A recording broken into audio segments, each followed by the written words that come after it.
এই যে আমার গুরু বাবা, আজ থেকে আমার গুরু বাবা, ইনি আমার গুরু আর ইনি আমার বাবা। এবারই মরলে তারাপীঠে শ্মশানে মরবো, আর বাঁচলেও বাঁচার মতো বাঁচবো। আমাকে যে সবাই অত্যাচার করছে, আমি তো কারোর কোনো ক্ষতি করিনি। এইখানে এই যে আমার সব কিছু এই বাবাই ঠিক করে দিল, ঠিক করে দিবে। আজ থেকে আমি বাবার মেয়ে, বাবা আমার পুরো দায়িত্ব নিল, যে যা করবে সব আমার ঠিক করে দেবে। আমার পিছনে বেকার লেগে তোরা কেন মরবি, তোরা পাস হয়ে যা।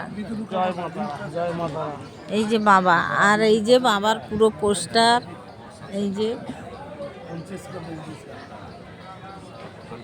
আর কেউ যদি এই বিপদে পড়ে থাকেন, আমি পড়েছিলাম 12 বছর, কিন্তু এই বাবা আমাকে নতুন জন্ম দিল, নতুন পৃথিবী দেখালো, নইলে আমার মরে যাওয়ারই কথা ছিল। এই পৃথিবী আমি ভুলবো না।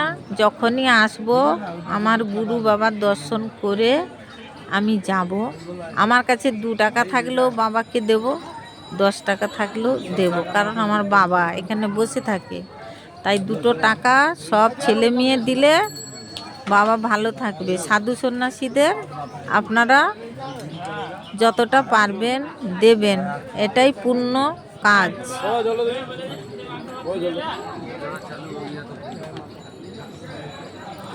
এই যে এখানে আমার কাজ হচ্ছে, ওই যে বাবার সব কিছু দেখে নি। এখানে যজ্ঞ হচ্ছে, এইখানে সব কিছু আছে, সব কিছু।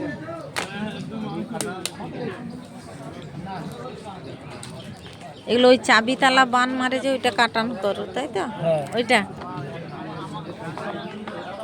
আমাকেও করেছিল, করে বলছে চাবি বান মারলে তো বাঁচে না, কি করে বাঁচে বলো তো? আমি কি জানি বাবা, যে মারতেছে সে জানে।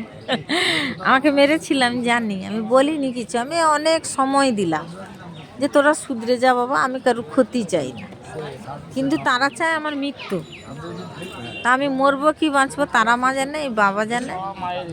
সব মাই করবে আর এই বাবাই করবে। এই আমার গুরু বাবাকে দেখে নাও, ভালো করে দেখে নাও।